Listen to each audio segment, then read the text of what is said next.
Bienvenue sur le podcast de Joyce Meyer. Nous sommes heureux de vous retrouver.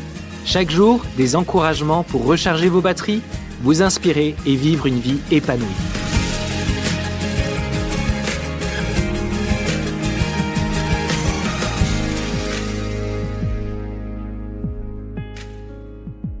Le monde s'intéresse beaucoup aux cadeaux. Nous nous intéressons aux dons, mais Dieu s'intéresse plus aux fruits.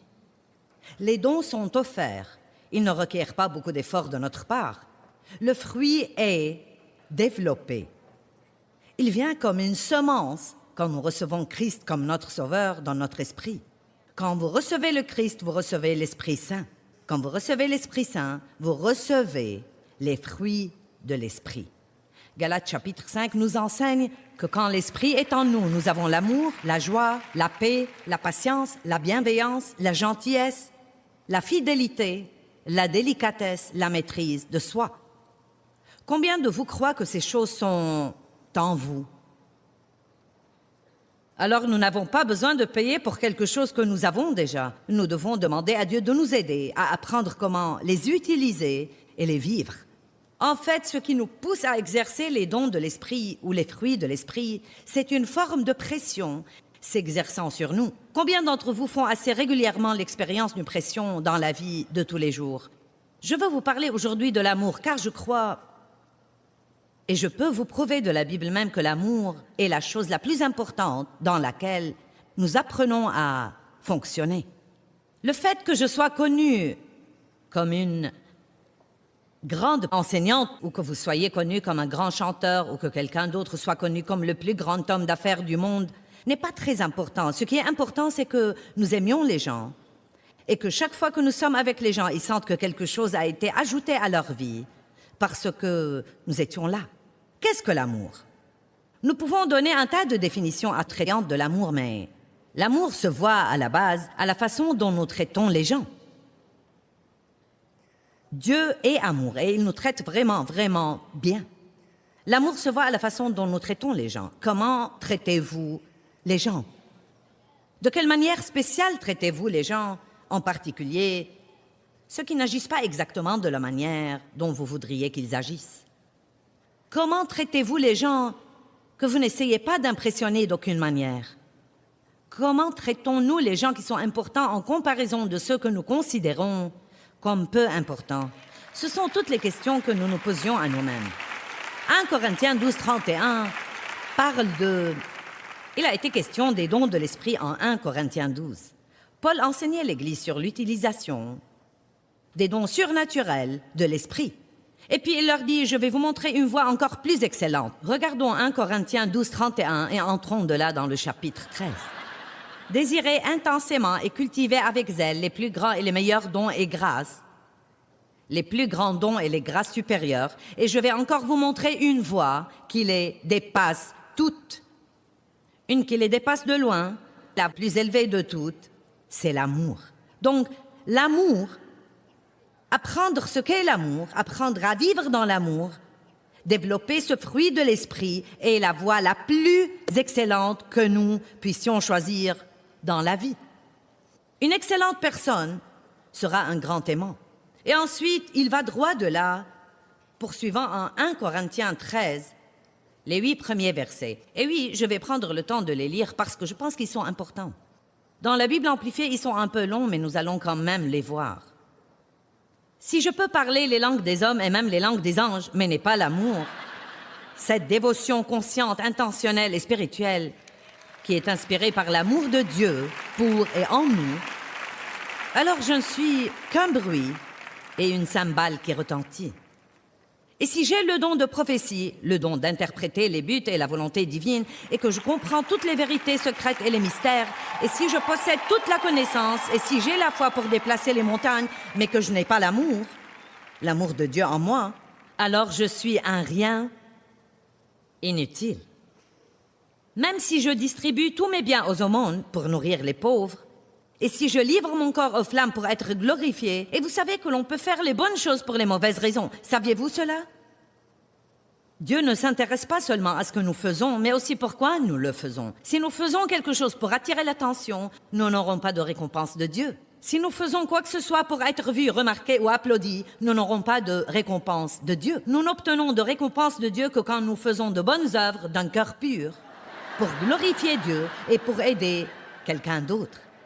Il dit, si je fais ces choses pour la gloire, mais je n'ai pas l'amour de Dieu en moi, je ne gagne rien. Les bonnes œuvres faites pour les mauvaises raisons n'ont pas de récompense. L'amour est endurant et il est patient et gentil. L'amour n'est jamais envieux ni ne déborde de jalousie. Il ne se vante pas et ne s'enfle pas d'orgueil. Il ne fanfaronne pas. L'amour n'est pas rempli de lui-même, arrogant et satisfait de lui. Et j'aime ceci. L'amour n'est pas brutal. Il n'y a rien de plus dégoûtant qu'un chrétien brutal. L'amour n'agit pas inconsidérément. L'amour de Dieu en nous. Vous remarquerez que dans la Bible amplifiée, il est dit que l'amour est l'amour de Dieu en nous. Et je vais vous expliquer cela car il faut que Dieu nous donne son amour avant que nous en ayons à donner. L'amour de Dieu en nous n'insiste pas sur son propre droit ou son avantage. Il ne recherche pas son intérêt. Il n'est pas irritable, angoissé ou amer. Il ne prend pas en compte le mal qui lui est fait. Il ne se réjouit pas de l'injustice ou de ce qui n'est pas correct, mais se réjouit du droit et de la vérité. Il supporte tout et espère tout. Il est toujours prêt à croire au meilleur de chaque personne. Oh là là, comme c'est important. Apprendre à croire le meilleur de chaque personne dans chaque situation, plutôt que de voir toujours le négatif et d'être suspicieux. Si chaque couple marié prenait 1 Corinthiens chapitre 13 et lisait les versets 1 à 8 à voix haute ensemble chaque matin, vous pourriez éliminer le divorce. Si chaque chrétien lisait cela à voix haute chaque matin avant de sortir travailler, la lumière dont nous brillerons dans les ténèbres du dehors serait extraordinaire. L'amour supporte tout. Il est toujours prêt à croire au meilleur de chacun. Son espérance ne faiblit pas avec les circonstances. Et il endure sans faiblir tout ce qui vient. Et la première partie du verset 8, l'amour ne passe jamais. Allez, acclamez Dieu.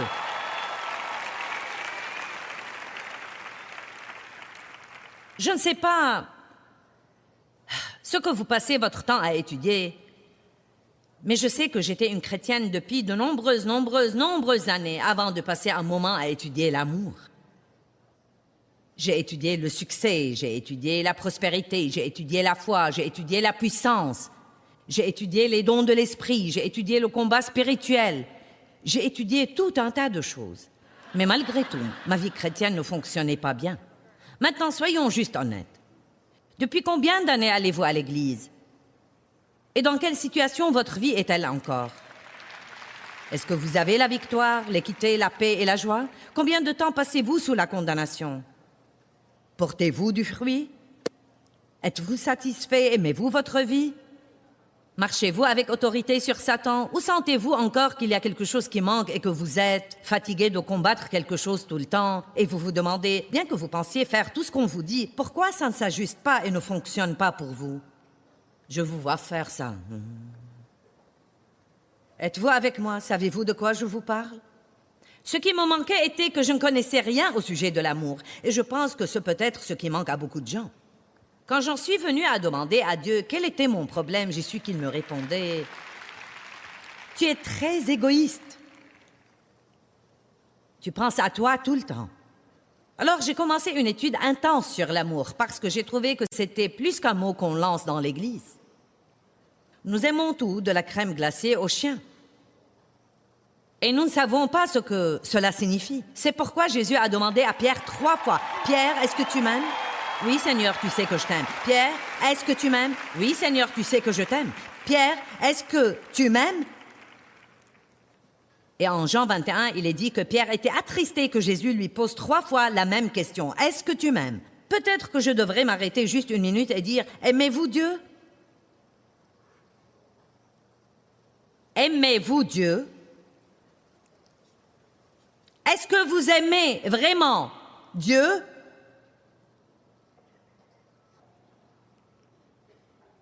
Je pense que Pierre a réagi de la même manière, mais chaque fois qu'il demandait, que Jésus lui demandait « M'aimes-tu » et Pierre répondait « Oui », il avait une instruction pour lui. Il disait « Nourris mes brebis, nourris mes agneaux ». Maintenant, pour mettre cela dans un français clair pour vous, je pense que c'est comme « Église, est-ce que tu m'aimes ?»« Oui, Seigneur, tu sais que je t'aime. » Alors, sa réponse est « Aide quelqu'un. »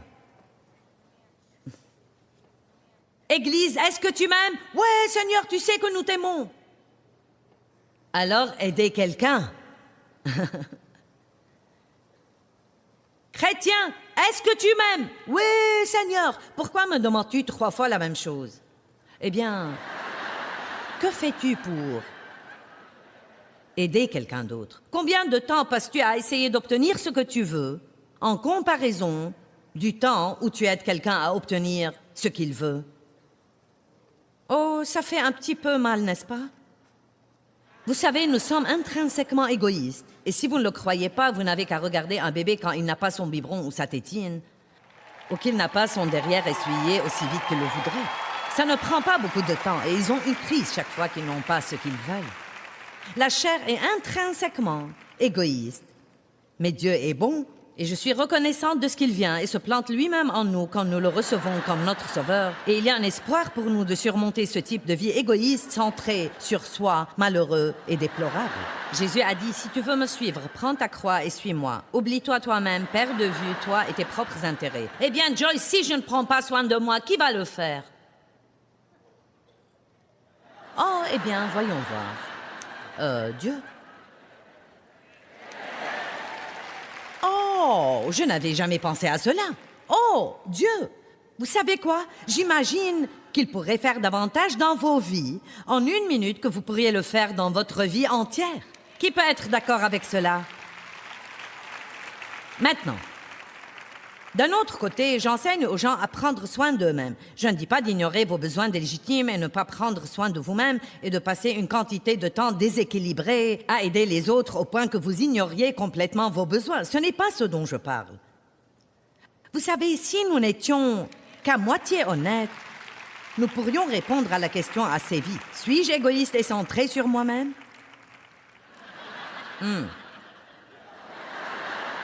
Vous allez vous amuser aujourd'hui. Comment est-ce que j'agis quand je n'obtiens pas ce que je veux? Nous développons ce sur quoi nous nous concentrons. Si vous vous concentrez sur vous-même, alors vous allez vous développer vous-même. Mais si vous vous concentrez sur l'amour, alors vous allez développer l'amour. Vous n'allez pas devenir un grand aimant si vous n'étudiez pas l'amour. Je vous demande combien de temps vous avez passé dans votre vie chrétienne à étudier l'amour comme un sujet à part, ce que c'est, ce que la Bible a à dire à ce sujet. À vous concentrer sur l'amour, à aimer les gens exprès, découvrant des choses à ce sujet, étudiant chaque facette de l'amour, priant pour être une personne qui avance dans l'amour. Je n'ai pas du tout passé de temps dessus. Et quand Dieu m'a fait connaître quel était mon problème et que j'étais bonne pour en parler, mais pas pour le faire, alors je me suis mise à l'étudier intensément. Et pendant plusieurs années. Et probablement, si vous voulez savoir la vérité, j'étudie cela davantage que je n'étudie quoi que ce soit d'autre, parce que je trouve qu'il peut m'échapper très vite si ce n'est pas la priorité de ma vie. Je ne passerai pas ma vie en étant une chrétienne médiocre. Je ne passerai pas ma vie en étant égoïste et centrée sur moi. Et si Dieu m'aide, je vais continuer à apprendre à marcher dans l'amour 7 jours par semaine, 24 heures par jour, avançant dans l'amour. Et je vais faire tout ce que je peux faire pour l'enseigner à tous les gens. Même si ce n'est pas quelque chose qui les enthousiasme au début, je vais continuer de l'enseigner. Donc si vous ne voulez pas apprendre comment marcher dans l'amour, il vaut mieux que vous arrêtiez de m'écouter, car je vais continuer de l'enseigner.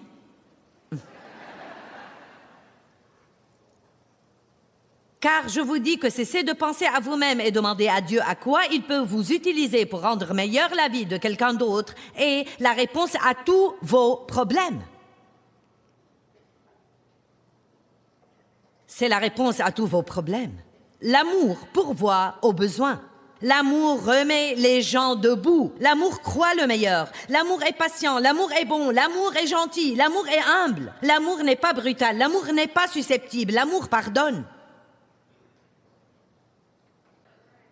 Qu'est-ce que c'est? C'est Dieu. L'amour, c'est la façon dont Dieu nous traite.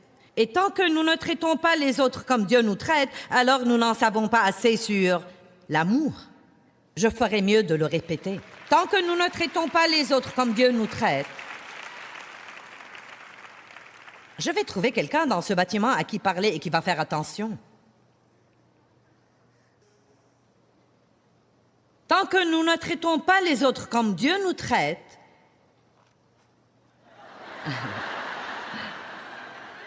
nous devons grandir. Qui croit que c'est un domaine où vous pourriez grandir? Qui croit que Dieu vous a amené à la bonne réunion aujourd'hui?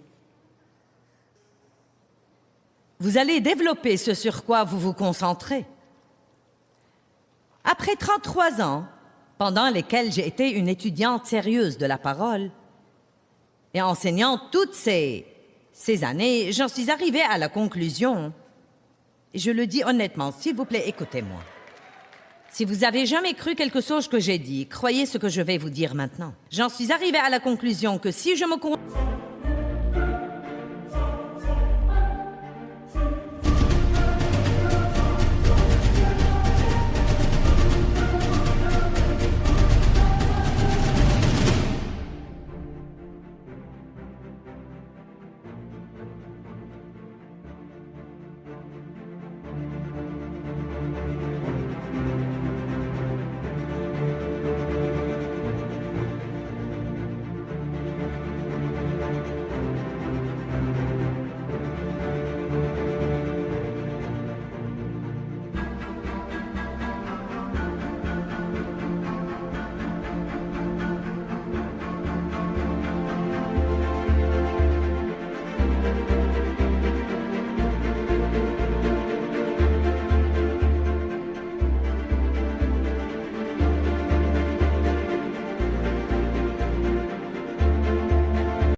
sur l'amour, alors tout le reste dans ma vie sera pris en charge.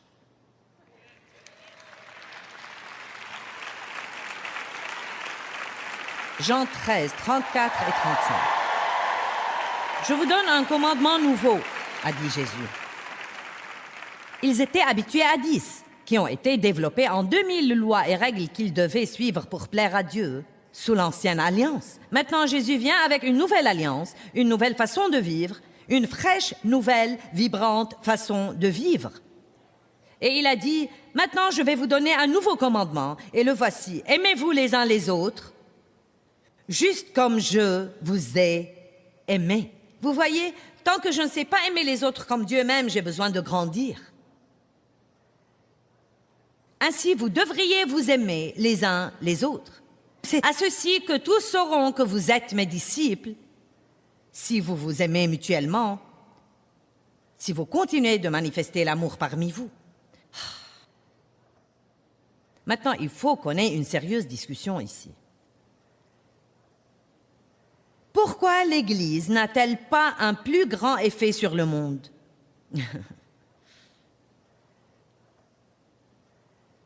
Parce que nous ne faisons pas ce que l'Écriture dit. Nous ne pouvons même pas nous entendre entre nous. Comment pouvons-nous sortir dans le monde et aimer les gens perdus, difficiles à vivre, méchants et répugnants? Amen.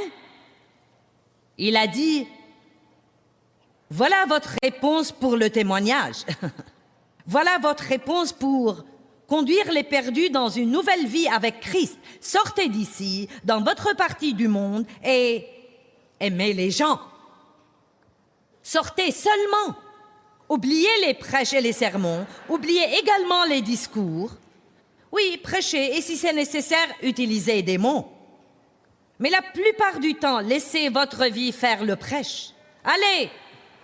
Oui, prêchez à tout le monde, mais seulement quand vous avez besoin d'utiliser des mots. Le reste du temps, laissez vos vies être un sermon, être un épître vivant pour tous les hommes. Vous pouvez aller au travail chaque jour avec vos poissons autocollants de voiture et klaxonner si vous aimez Jésus et vous mettre à l'écart chaque jour en vous asseyant dans un coin pour écouter votre CD et agir comme si vous étiez meilleur que tout le monde.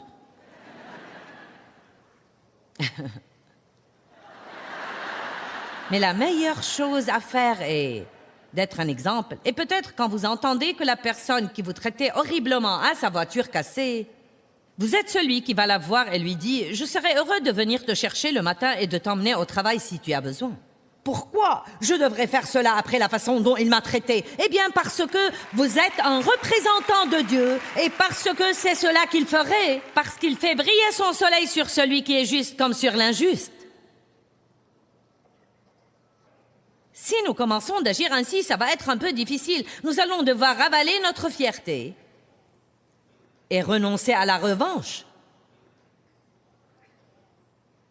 À la minute où vous dites « Je serais heureux de venir te chercher », ils savent bien comment ils vous ont traité. Et à cette minute, vous êtes en train de remuer leur cerveau parce qu'ils ne comprennent pas. Alors tout d'un coup, si vous avez un autocollant sur votre voiture, ça peut un peu faire sens pour eux. Sinon, ça n'a pas du tout de sens. Je me souviens d'une fois, c'était il y a longtemps, je prêchais dans une petite réunion à Saint-Louis et c'était bien avant que je passe à la télé et que je commence à voyager comme je fais maintenant. Nous avions un couple d'aveugles qui venait à notre réunion chaque semaine et qui prenait les transports publics pour venir. Et quelque chose s'est passé avec le service de bus et ils n'allaient plus pouvoir venir en bus au groupe d'études bibliques. Et ils m'ont demandé si je pouvais trouver quelqu'un qui accepterait de les prendre en voiture et encore de les ramener. Et vous savez, ils ont dû arrêter de venir parce que personne ne voulait faire de détour. Alors que c'est triste. Il est évident que tout le monde n'est pas comme ça. Il y a plein de gens formidables qui font des choses pour les autres tout le temps. Mais nous ne sommes pas suffisants. Et nous devons apprendre ce qu'est vraiment l'amour et que c'est plus que juste un chant que nous chantons et quelque chose dont nous parlons. Romains 5:5 dit « L'amour de Dieu a été répandu dans vos cœurs par le Saint-Esprit. » Donc vous avez l'amour de Dieu en vous. C'est là dans votre esprit, là où sont tous les autres fruits de l'esprit. C'est de cela que vous êtes plein. Je ne sais pas de quoi vous pensez être rempli, mais c'est de cela que vous êtes rempli.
Des gens peuvent vous dire de quoi vous êtes rempli, mais je vous dis que c'est de cela que vous êtes rempli. Amour, joie, paix, patience, gentillesse, bonté, fidélité, délicatesse et maîtrise de soi. Ne dites jamais que vous ne pouvez pas vous contrôler. Si vous n'allez pas vous contrôler, alors au moins dites la vérité et dites « je ne veux pas me contrôler ».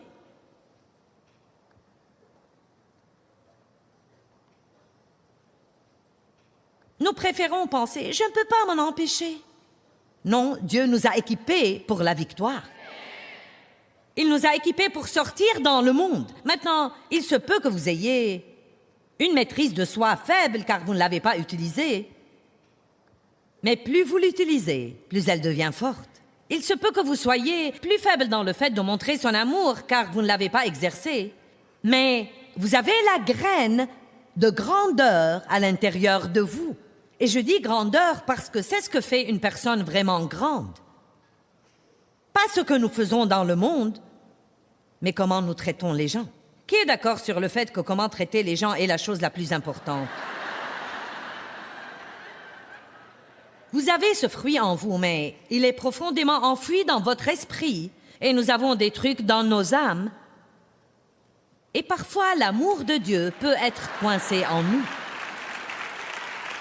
C'est pourquoi, avant de vraiment pouvoir commencer à marcher dans l'amour, nous devons recevoir l'amour de Dieu et laisser cet amour guérir nos âmes. J'étais une jeune fille maltraitée. J'avais été maltraitée par mes parents, abusée sexuellement par mon père. Ma mère ne savait pas quoi faire, alors elle n'a en fait rien fait. Je me suis mariée avec le premier gars qui passait. Il courait partout avec d'autres femmes. C'est à cette époque que j'ai rencontré Dave. J'avais 23 ans. Je ne me souvenais pas avoir jamais été heureuse dans toute ma vie. Tout ce que j'avais connu était la peur et des techniques de survie. Bien, je me suis mariée et Dave était un adorable homme plein d'amour, mais je ne savais pas comment aimer. Ce n'était pas que je ne voulais pas. J'allais à l'église chaque dimanche, j'écoutais les messages, mais je ne savais pas comment, parce que tout passait à travers mon âme qui était malade. J'avais une dureté dans mon âme, j'avais une violence, j'avais une bouche qui ne renonçait pas. Je devenais folle chaque fois que je n'avais pas ce que je voulais, et je contrôlais les gens en me mettant en colère parce que c'était ce que j'avais vu mon père faire.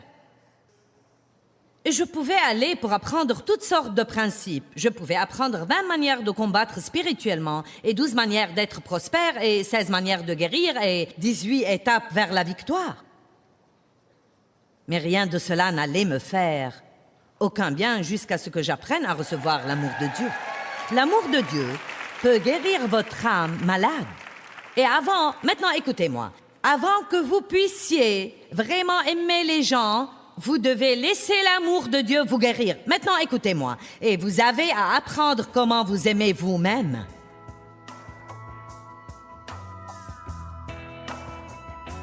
Bien, je crois que l'amour se voit à la façon dont nous traitons les gens. Si quelqu'un a besoin d'aide, il faut que nous l'aidions. Et vous savez quoi? Quand nous aidons les autres, cela libère la joie dans nos propres vies.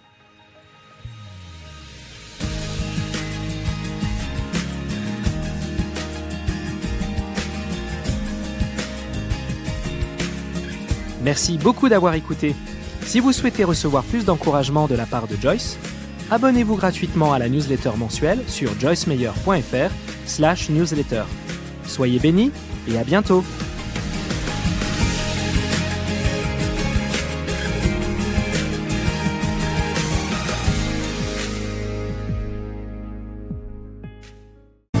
Bao đắm say ta có bên người còn đâu, làn tuyết trắng mùa đông khóc nhau.